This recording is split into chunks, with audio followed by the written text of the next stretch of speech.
Welcome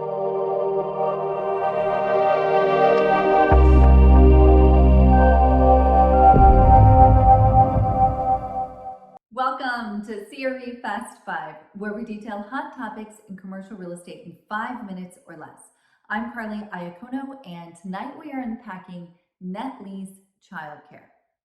Now, this is possibly a part of the market you have never considered investing in, and certainly has been hit a bit in the last 6 months. However, companies like JP Morgan have publicly announced that it's time to get employees back to the office.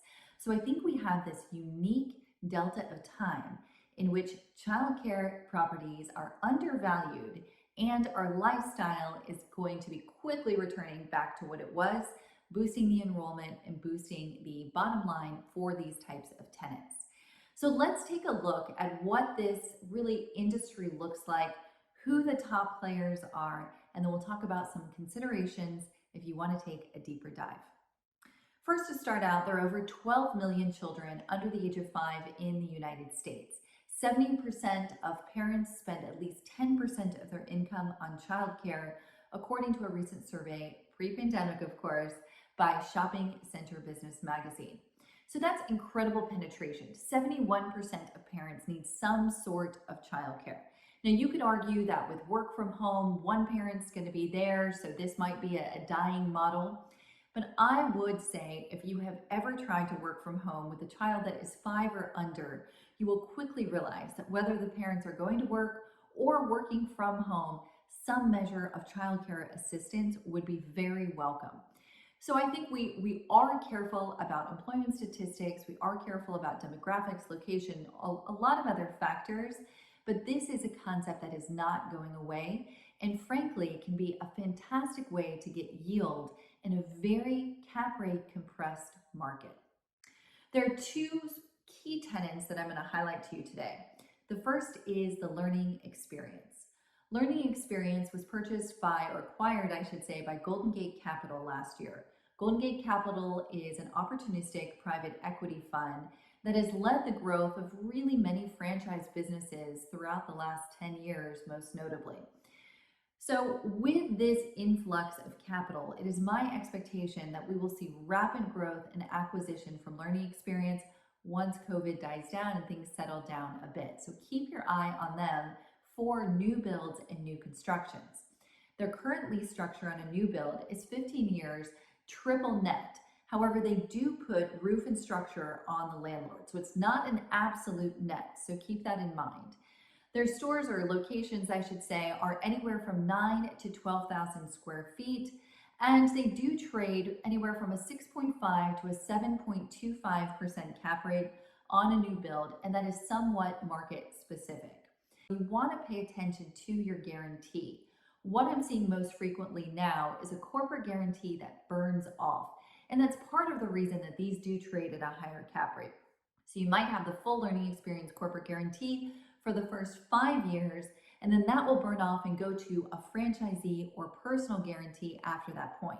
The thought process is that once the location is up and running, it's fully occupied, it's stabilized, the corporate guarantee becomes less necessary because the franchisee has long-term staying power in that community. In fact, 45% of all learning experience franchisees are multi-unit operators. So they do have a good track record of keeping locations open and growing within their network of franchisees.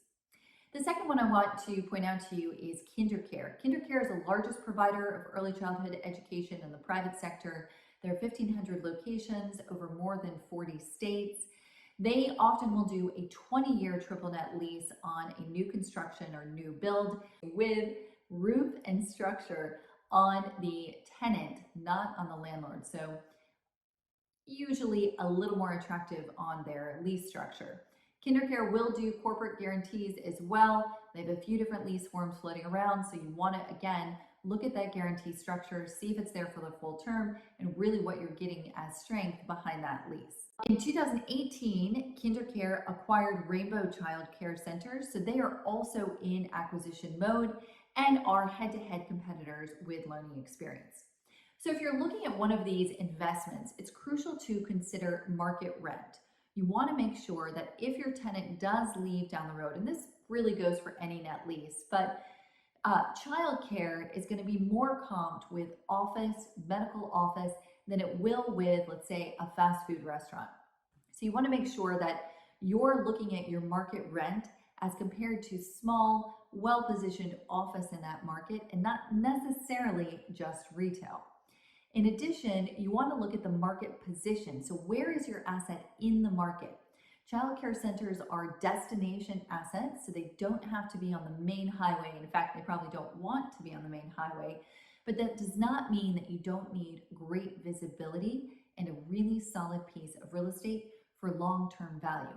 So be careful of your demographics, make sure you have the right income thresholds that match the childcare center's marketing and their programs.